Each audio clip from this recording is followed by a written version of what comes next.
जनसंवाद खबर में आपका स्वागत। हुलासगंज में पीजी सड़क को ग्रामीणों ने 4 घंटे तक रखा जाम। ग्रामीण मृतक के परिजनों को मुआवजा देने की कर रहे थे मांग। दरअसल मामला हुलासगंज बाजार का है, जहां पीजी सड़क पर बुधवार के सुबह हाईवा से कुचलकर 2 किशोरों के मौत के बाद गुस्साए ग्रामीणों ने पटना गया मुख्य सड़क को 4 घंटों तक जाम रखा। ग्रामीणों का बताना था कि जब तक प्रशासन मृतक के परिजनों को उचित मुआवजा नहीं देती है, तब तक आवागमन बहाल नहीं होगा।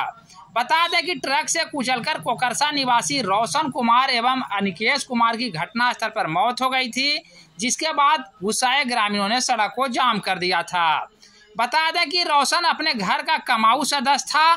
उसके पिता पिंटू रावत के विकलांग होने के कारण वह स्कूल से जाकर दुकान लगाता था और उसी से परिवार का जीवन यापन होता था।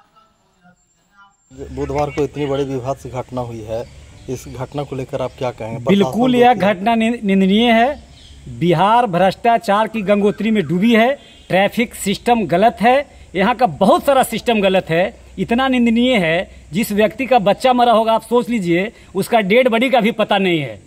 यहाँ के स्थानीय प्रशासन से लेके पूरे बिहार का सारा सिस्टम फेल कर गया है। कहीं से कोई सुशासन नाम की चीज नहीं है। और मैं दशरथ प्रसाद के पुत्र और पिंटू प्रसाद के पुत्र जो कोकरसा का रहने वाला है, उसको कम से कम 20 लाख आपात स्थिति में बिहार सरकार मुहैया कराए।